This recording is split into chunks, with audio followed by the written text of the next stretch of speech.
hilang healing. Emang bisa merawat mental health dengan healing? Assalamualaikum warahmatullahi wabarakatuh. Halo guys, gue Anissa Jahroh. Dan gue Asri Pratiwi Tenggara. Pada kali ini kita bakal ngebahas isu yang lagi hangat dari 3 tahun terakhir ini nih. Apa itu Asri? Healing. Ya bener, healing. Ini sebenarnya udah dinotis sih Iya, sama tadi Asti di awal ya. Nah, ngomong-ngomong tentang healing, gue rasa banyak orang yang berpendapat bahwa healing adalah salah satu cara mereka dalam merawat mental health. Ngomong-ngomong tentang mental health, WHO menjabarkan mental health merupakan kondisi seseorang yang sadar akan dalam dirinya, mampu mengelola stres dalam kehidupannya, dan mampu bekerja secara produktif. Tapi pada zaman sekarang nih ya, berbicara tentang mental health, gue tuh banyak banget mendengar serta membaca di sosial media, apalagi mereka tuh terkena yang namanya gangguan mental atau sering mereka kenal dengan mental illness. Tapi yang bikin gue penasaran adalah apa sih penyebab dari gangguan mental illness sendiri yang sebenarnya itu tuh familiar di kehidupan kita. Menurut lo apa dah? Menurut gue nih ya, salah satu penyebab dari gangguan mental ini, sebelum itu mental health ini kan dipopulerin sama Gen Z, iya nggak sih? Iya. Nah, Gen Z ini mempopulerkan mental health mereka di sosial media, karena emang Gen Z ini lahir berbarengan dengan perkembangan dari sosial media itu sendiri, dari teknologi ya, dari teknologi, gadget, sosial media yang mereka gunakan gitu. Nah, banyak dari Gen Z ini yang selalu mencurahkan apapun yang mereka rasakan di sosial media gitu. Entah itu dari apa ya, yang mereka rasain aja gitu, kayak entah itu lagi sedih, entah itu lagi seneng, atau suatu pencapaian mereka. Dan sebenarnya itu tuh mempengaruhi mental health gitu, entah mental health dari dia sendiri atau mental health dari orang lain. Kalau menurut aku sih itu bisa masuk ke salah satu gangguan mental health secara psikologis. Soalnya dengan sosial media itu kita dengan pencapaian orang lain kita ngerasa jadi insecure, merasa nggak percaya diri gitu loh. Nah, mengutip dari alodokter.com, salah satu gangguan mental health secara psikologis yang dimana terdapat perasaan rendah diri, tidak mampu, marah, atau kesepian.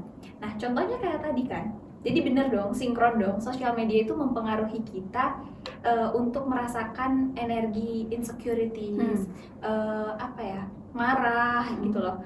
Itu tuh dengan adanya sosial media itu menjadi menggebu-gebu gitu. Kita tuh jadi kadang larut di dalamnya gitu. Benar. Nah, jadi menurut aku sih bukan faktor utama ya, salah satu faktornya itu yang familiar karena ada di sekitar kita ya. Iya, sosial media. Karena sosial media itu pun selalu sosial media itu selalu ngedukung apa yang kita rasain, ya nggak sih? Ya kan? Kalau kita lagi galau nih, kita buka TikTok, isinya galau semua. Dan itu sering banget orang notice kayak apakah TikTok itu sebagai paranormal? Iya kan? Jangan kan TikTok, Instagram aja. Kalau kita lagi ngerasa kayak happy gitu, atau kita lagi insecure, banyak banget tuh teman-teman kita yang jalan-jalan, yang sukses di mencapai ini kayak wah gitu. Kenapa kita enggak? Karena kita cuman bisa duduk di kamar nonton drakor kayak dan akhirnya marah terus ujung-ujungnya kayak butuh healing gitu. Tapi lagi ngomongin tentang healing, healing, lu pasti dong pernah ngerasa kayak gue butuh banget nih healing sekarang gitu. Healingnya seorang Nisa tuh kayak gimana sih, dan apa pandangan lu tentang healing itu sendiri? Healing versi gue ya, sebenarnya healing versi gue itu adalah nonton drakor, terus nonton konser EXO tapi di YouTube. Gak apa-apa dong ya, yang penting nonton aja yang penting gitu. nonton. Tapi semoga beneran ya nanti. Amin, semoga aja ya. Tapi nih Sri, berbicara tentang healing versi gue, sebenarnya gue tuh punya healing yang berbeda-beda. Karena opini gue tentang suatu healing itu tuh mengikuti problemnya yang ada. Jadi sesuai levelnya gitu ya, ada levelnya. Jadi ya? Menurut gue suatu problem itu atau permasalahan itu terdapat level-levelnya. Nggak bisa kita sama ratakan semuanya. Kayak misalkan kita punya permasalahan yang rendah, dan kita bandingkan dengan permasalahan yang tinggi, tapi healingnya itu sama. Misalkan sama-sama nonton drakor, itu tuh nggak bakal ngaruh bagi permasalahan yang tinggi. Jadi menurut gua healing itu ada tempatnya masing-masing terhadap problem itu. Contohnya misalkan problem yang lagi gua rasain itu ada di tingkat psikis yang sedang. Gue lagi ada masalah nih, entah di organisasi, entah pun di kelas dengan tugas-tugas yang numpuk. Nah, healing gue tuh ya cukup dengan nonton drakor ataupun cukup dengan nonton konser-konser EXO yang ada di YouTube. Ya, cukup kayak gitu. Tapi kalau misalkan ternyata gue dapat problem yang lebih besar, bertubi-tubi, gue nggak bisa cuma nonton drakor doang. Yang ada tuh semakin tersikis pikiran gua. Tapi bentar deh, setelah lu nonton drakor itu apa sih yang lu rasain gitu?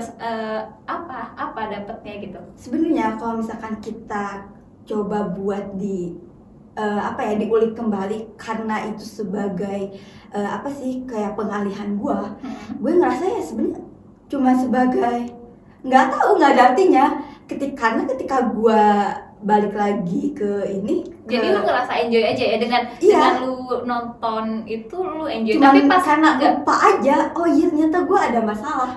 Nah, karena fokus gue udah di drakor. Iya, gue paham. Tapi menurut gue itu bukan healing sih, menurut gue itu cuman kayak sebuah pengalihan aja gitu.